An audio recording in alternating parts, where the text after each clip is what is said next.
Good morning friends. आज मैं morning में ही ये वीडियो लेकर के आया हूँ।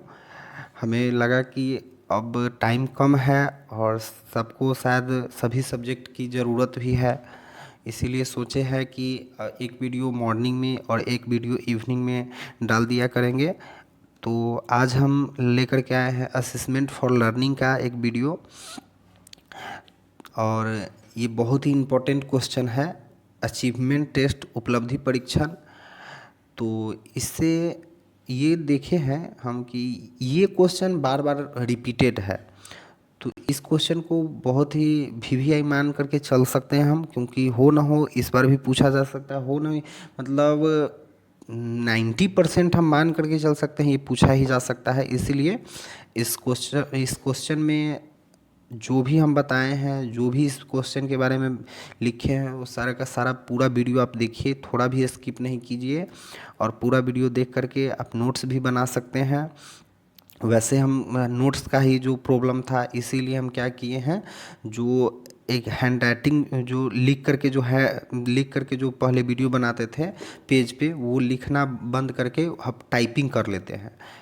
ठीक है, तो टाइपिंग करके ताकि आप लोग को फ्रेश एकदम कंटेंट मिल सके, और आपको पढ़ने में भी या फिर किसी चीज़ में प्रॉब्लम ना हो। तो जैसे जैसे हम क्वेश्चन में लिखे हैं, इस क्वेश्चन का आंसर लिखे हैं, वैसे ही आपको लिखना है।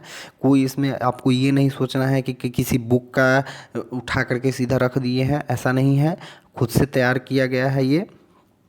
तो आप देखिए पूरा वीडियो। तो चलिए, आपके ही अपने चैनल ड्रीम टीचर और मैं आकाश कुमार, चैनल को अगर सब्सक्राइब आप नहीं किए हैं तो कर लीजिए, और अपने दोस्तों में वीडियो को शेयर कीजिए, लाइक कीजिए, कमेंट कीजिए। चलिए देखते हैं, उपलब्धि परीक्षण विकसित करने की प्रक्रिया क्या क्या है। उपलब्धि परीक्षण के उपयोगों पर चर्चा कीजिए। तो देखेंगे, पहले प्रस्तावना ऐसे ही लिख करके इंट्रोडक्शन। उपलब्धि परीक्षण स्कूल से विषय संबंधित अर्जित ज्ञान का परीक्षण है। ये है स्कूल के विषय जो होते हैं उसका परीक्षण किया जाएगा। इस परीक्षण से शिक्षक, यहाँ शिक्षक होगा, शिक्षक यह ज्ञात कर सकता है कि विद्यार्थी ने कितनी उन्नति की है, विद्यार्थियों ने किस सीमा तक विषय संबंधी ज्ञान प्राप्त किया है। अब देखिए, विद्यार्थी में उन्नति, जैसे वो पहले अगर टेबल सीख रहा था तो अब जोड़ घटाव सीख रहा है, या गुना भाग लघुत्तम महत्तम, ये सब मतलब वो आगे एक सीढ़ी जो होता है, तो सीढ़ी के ऊपर वो बढ़ा है या नहीं बढ़ा है, ये इस परीक्षण से ये पता चलेगा। विद्यार्थी में उन्नति हुआ है या नहीं हुआ है, एक होता है ना ऊपर जाने के बजाय नीचे आया है, ये सब इससे पता चल जाएगा। अब देखेंगे उपलब्धि परीक्षण के प्रकार। किसी भी लक्ष्य की पूर्ति हेतु संस्था या व्यक्ति प्रत्येक स्तर पर योजना बनता है। सरकार द्वारा निर्मित पंचवर्षीय योजना इसका महत्वपूर्ण उदाहरण हो सकता है। उसी प्रकार विद्यार्थियों के मूल्यांकन हेतु परीक्षण का निर्माण किया जाता है, जिसके अंतर्गत विभिन्न पक्षों के मापन हेतु प्रश्नों को समुचित स्थान देने हेतु योजना तैयार की जाती है। शिक्षक अपनी कक्षा के विद्यार्थियों की शैक्षिक उपलब्धि का मापन तथा मूल्यांकन के लिए समय पर अनेक प्रकार के परीक्षणों का प्रयोग करते हैं। परीक्षण निर्माण के आधार पर उन्हें दो भागों में बांटा जा सकता है। अब देखिए, ये जो शिक्षक होते हैं ना, ये उपलब्धि परीक्षण का मापन मूल्यांकन समय पर अनेक प्रकार के परीक्षण का प्रयोग करते हैं। जैसे एक होता है जो 6 माही होता है, बड़माही होता है, अब क्लास के दौरान भी लिया जाता है कुछ टेस्ट, वो सब का बात कहा गया है। अब है उपलब्धि परीक्षण के प्रकार। एक होता है अप्रमाणिक, एक होता है प्रमाणिक। अप्रमाणिक और प्रमाणिक देखिए होता क्या है। अब देखिएगा, कोई आदमी हाथ से नापेगा और कहेगा ये 1 हाथ है, 2 हाथ है, और कोई आदमी फीट से नापेगा, इंच से नापेगा, मीटर से नापेगा, तो वो होता है प्रमाणिक। जो भी आप प्रमाण आप दे सकते हैं वो प्रमाणिक है, जिसका प्रमाण एकदम सटीक नहीं है। जैसे आप हाथ से नाप करके आप कहते हैं कि 1 फीट है या 2 फीट है, तो पूरा फिक्स नहीं है कि 2 फीट होगा। 3-4 इंच कम भी हो सकता है, 3-4 इंच ज़्यादा भी हो सकता है। इसीलिए तो प्रमाणिक अप्रमाणिक में आगे देखेंगे, अंतर देखते हैं। प्रमाणिक अप्रमाणिक परीक्षण और अप्रमाणिक परीक्षण में इस प्रकार अंतर देखे जा सकते हैं। प्रमाणिक परीक्षण औपचारिक है, अप्रमाणिक परीक्षण अनौपचारिक है। अधिक विश्वसनीय एवं वैध है, कम विश्वसनीय एवं वैध है। यह एक समय साध्य कार्य करता है, यह एक समय साध्य कार्य है। यह कुछ प्रश्नों की रचना करके बनाया जाता है। प्राप्तांकों की व्याख्या बड़े समूह में की जा सकती है, प्राप्तांकों की व्याख्या छोटे समूह में की जा सकती है। अब देखिए, बोर्ड का अगर रिजल्ट आता है तो लगभग पूरा, जैसे उस मोहल्ला में आप रहिएगा तो उस मोहल्ले का पूरा लोग जान जाएगा। और बोर्ड परीक्षा का जो रिजल्ट होता है ये बहुत इम्पोर्टेंट होता है, क्योंकि वो पूरा गांव समाज, अगर गांव से आप हैं तो पूरा लोग जानने को उत्साहित रहता है।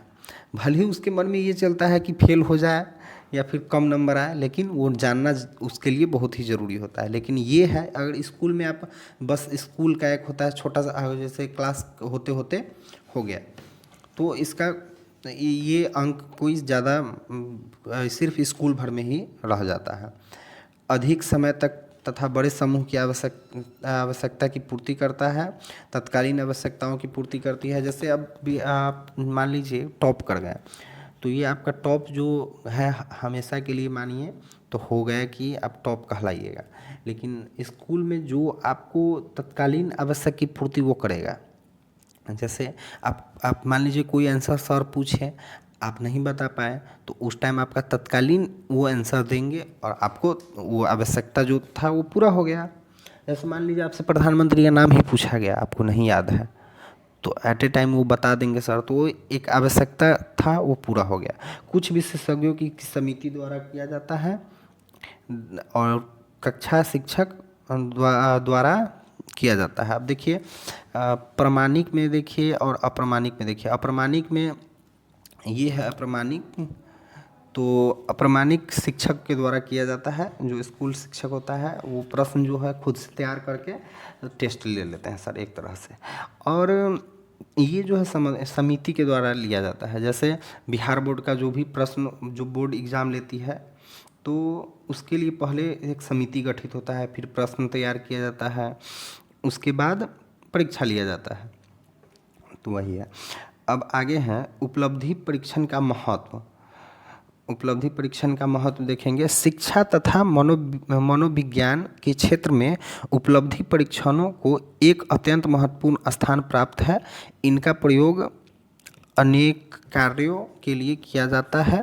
थर्नडाइक और हेंगन ने स्कूल की दृष्टि से उपलब्धि परीक्षण के महत्व का प्रतिपादन इन शब्दों में किया है।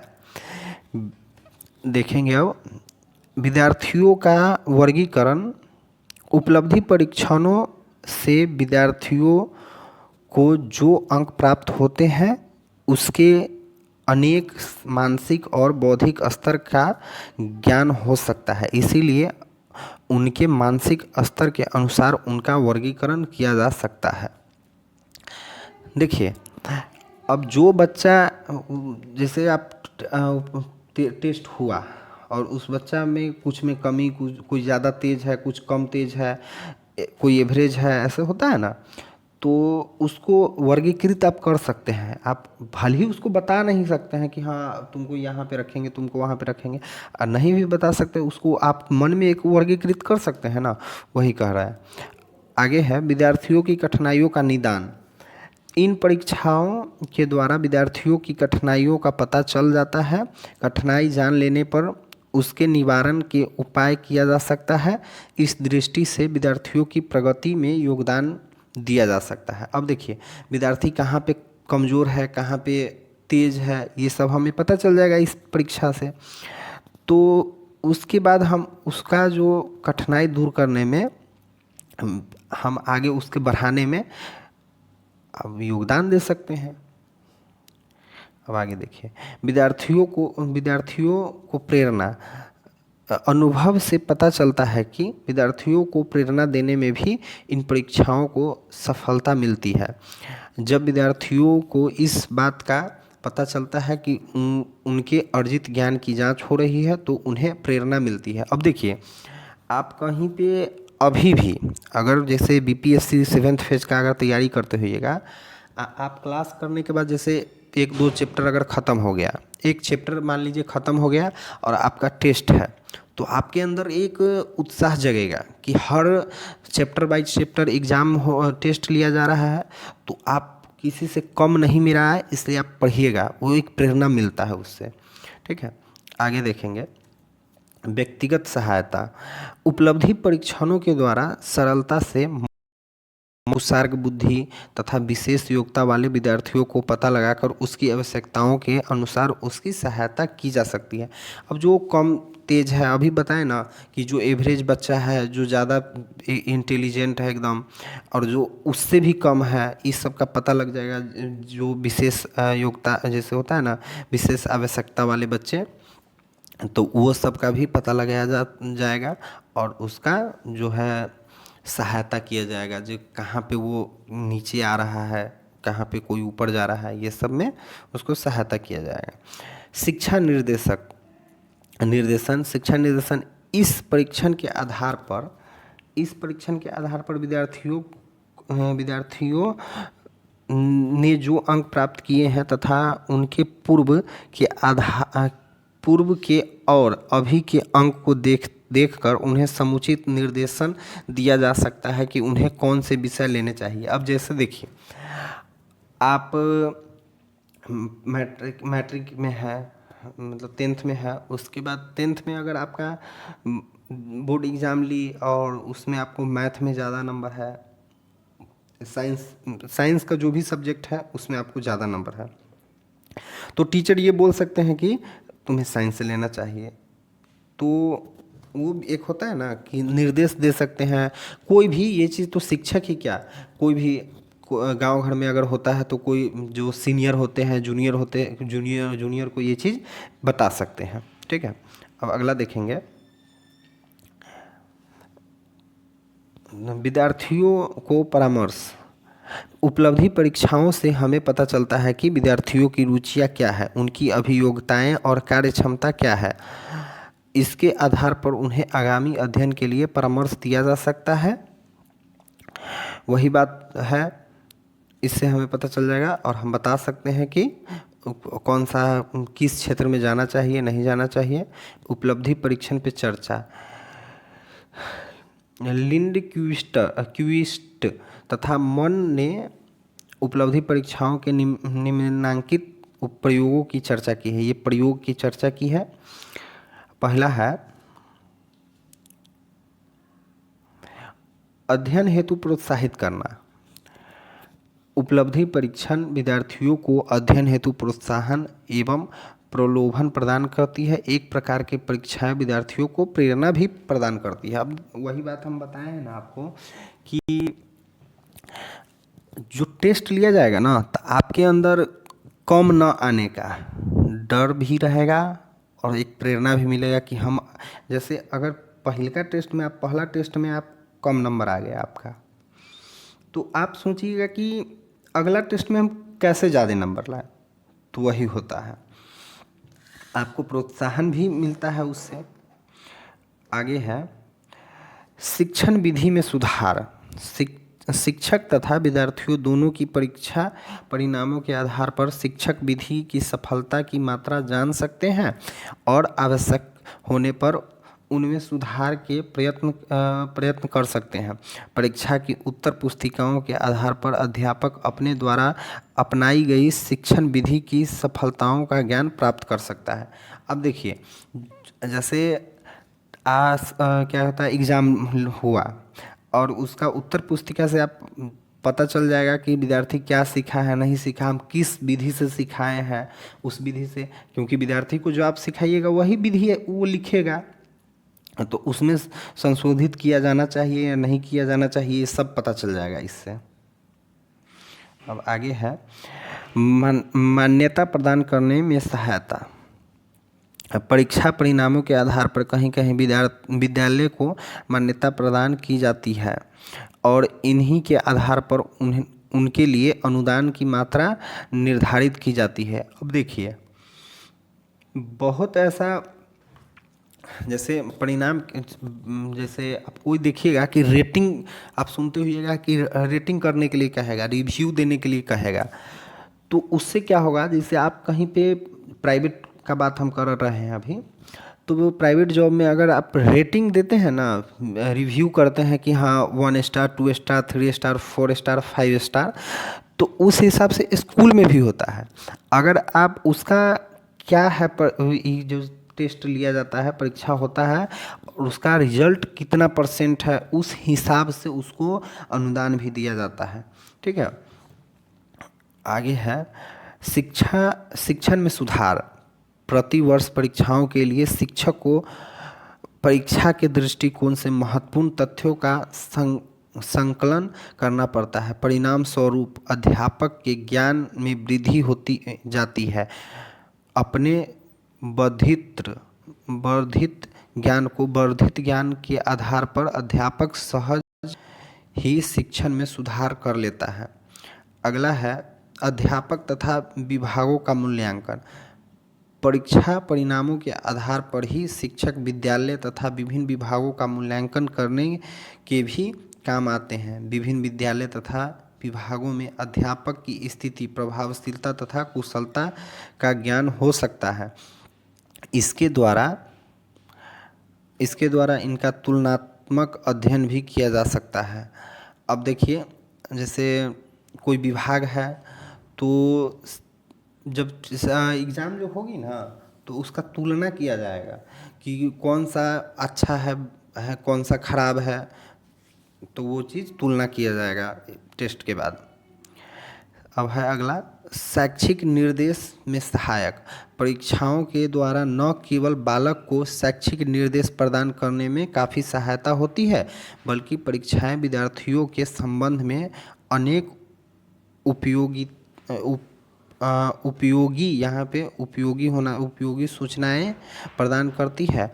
परिणामों के आधार पर विद्यार्थियों की विषय संबंधी उपलब्धि, अभियोग्यताओं, अभिरुचियों, योग्यता आदि का सहज ही ज्ञान प्राप्त कर सकते हैं, जिनकी शैक्षिक निर्देशन के लिए अत्यंत आवश्यक होता है। अब देखिए इस परीक्षा से बच्चे की रुचि, अभिरुचि और उसकी योग्यता, अभियोग्यता सबके बारे में पता चल जाएगा, और तब फिर आप निर्देश दे सकते हैं कि क्या करना चाहिए, नहीं करना चाहिए उसको। अब निष्कर्ष देखेंगे। उपरोक्त विवरण से यह स्पष्ट होता है कि शिक्षा का संबंध बच्चों के समुचित विकास से है। उसके उपलब्धि परीक्षण से उसके होने वाले लगभग सर्वांगीण विकास का पता लगाया जा सकता है, और उसमें क्या बदलाव की ज़रूरत है ये भी हमें पता चल जाएगा। तो ऐसे ही हम अब जैसे मॉर्निंग में अब एक दूसरा सब्जेक्ट देखेंगे और इवनिंग में दूसरा सब्जेक्ट देखेंगे, लेकिन जो भी इम्पोर्टेंट क्वेश्चन है वो हम लेकर के आएंगे अब। तो वीडियो को पूरा देखते रहिए और ऐसे ही आप बने रहिए चैनल पे, और अपने दोस्तों में भी वीडियो को शेयर कीजिए। आप अगर सब्सक्राइब नहीं किए हैं चैनल तो आप भी कर लीजिए, वीडियो को लाइक कीजिए और एक अच्छा सा कमेंट कीजिए, ताकि हमें पता चले कि वीडियो बनाने से हमें मतलब होता है ना कि मेरे में क्या सुधार होना चाहिए। ये सब अब लगे कि हाँ वीडियो बनाए हैं तो हमें कुछ अच्छा तो कर रहे हैं ना, ये चीज़ हमें पता चल सके।